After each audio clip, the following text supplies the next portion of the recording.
So hi guys, welcome back to my channel. I am back again with another really interesting coding interview question video. And guys, if you have been following my videos, then you already know that we solve one of the top interview questions in LeetCode right in these videos.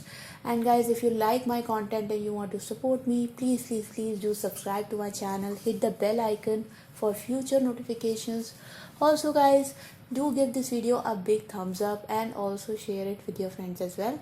Now, without wasting any time further, let's get started with the problem. So guys, the problem statement here is called first unique character in a string, and it basically is that we are given a string s and we want to return the first non-repeating character in it and return its index. So basically guys, this line here, return its index, is the most important part of this problem. So for example, you have been given a string called as LeetCode and you want to return the first non-repeating character in it. So definitely the first non-repeating character is L. So we cannot just return L here. We have to return an output 0. That means the index of that character. Also, if there exists none such character, then we have to return -1. So for example, if the string is AABB, then you have to return -1 because all the characters are repeating in it. Also, one more thing to note is that the string length is varying from 1 to 10 to the power 5, which means that we should try to use as much as less loops in our code so that the time complexity is less, because if we include multiple loops in our code, definitely the length of the string is high, so we can have some error. So guys, one thing that whenever you see such a problem in which you have to return like the non-repeating character or in a string, then you might think of something called as sorting, right? So if you just sort a string, you can easily find out a unique character. But basically we cannot really apply it here because we have to return the index of the character, and also we have to return the first non-repeating character. So definitely guys, there is some sort of ordering which is needed in the string. So the string, it has to be in an order in which it is given to us, so we cannot really sort it.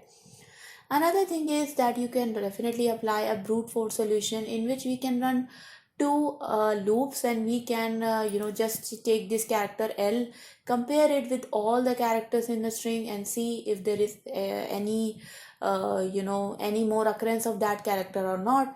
If we do not find any occurrence, we can simply return the index of that character. If we do find an occurrence, we can go to the next character and compare that with the rest of the characters, and so on. So basically that will be a brute force solution in which you will be running two loops, one outer loop and one nested loop, to actually compare all the characters in a string. But as I told you guys, the string length could be very long, so the brute force approach will give us an issue of running out of time. So we are going to use a optimized solution, and for that we will be using a data structure called as hash map. So hash map guys is basically a data structure in which you store key value pairs. Okay, it's like a map.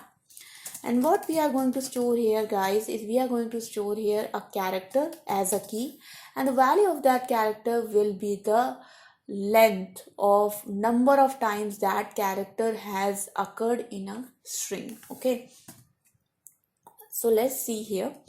So first of all, we are just going to iterate through the entire loop, and then we will store all the characters in this map, and the integer value will be the number of occurrence of that character. Okay, so let's do that. So I less than s dot length I plus plus, and let's see, character c becomes equals to new character and s dot char at I.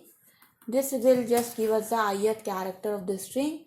Now if null not equals to map dot get c, that means if map does not have that character yet, then we will simply put if null is not equals to map dot get c, which means that map has that character inside that, then we are just going to put c comma 2. That means basically why I am putting here 2 is that that particular character is at least occurring more than once. Okay, so it's at least occurring 2 times, right?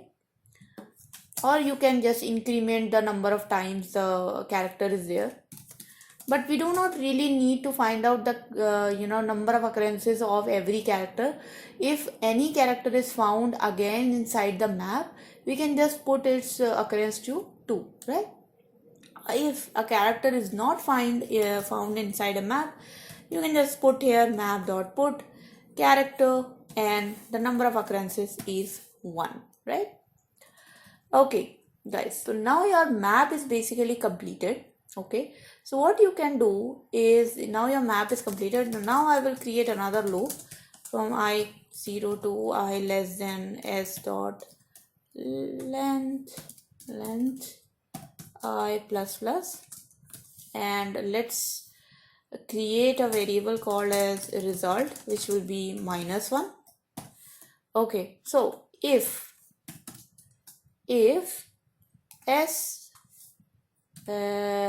map dot get s dot char at I, that means the ith character, if the value of the ith character is equals to 1, then simply result will become equals to I, and we will break the loop. If the loop is never broken, then we will simply return the result, and by default the result is -1.